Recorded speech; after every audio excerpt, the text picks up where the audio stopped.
Looking at the news, the majority of journalists from Ukraine and European TV stations sympathize with the migrants.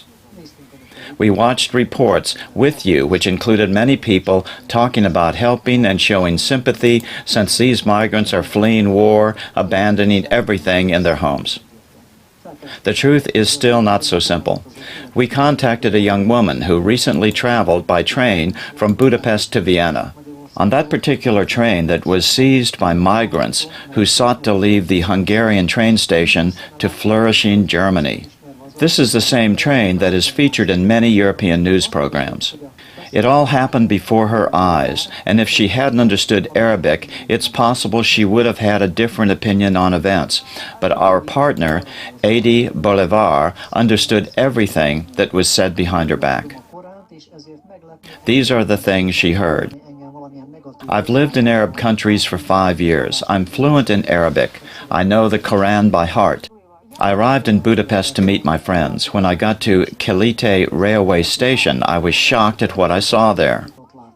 Masses of people of Arab appearance, filthy, unwashed, and loud, who refused to let me enter the building.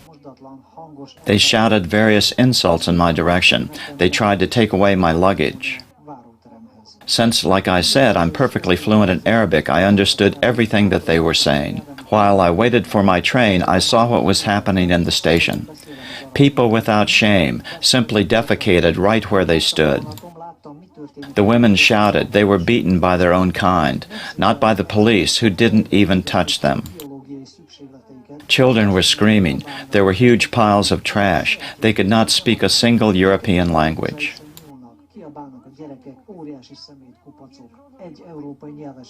They were noisy, shouting, and all they could think to do in the heat of the moment was to grab the luggage of passerbys and shout obscenities after them.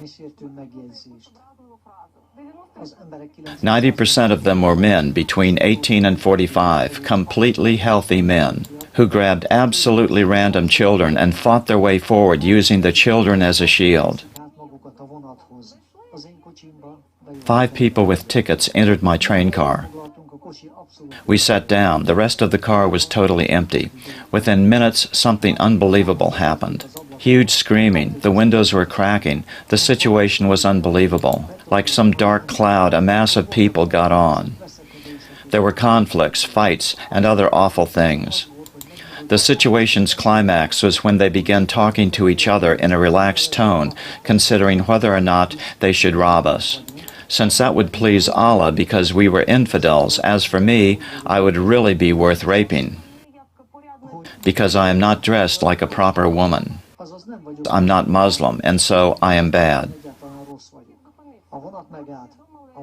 The train stopped. Speakers said in English and German that the train doesn't go any further. The 4 people and I who had tickets started battling our way through the migrant mass.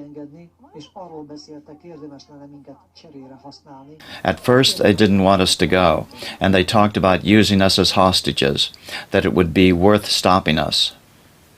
The train station was completely under siege.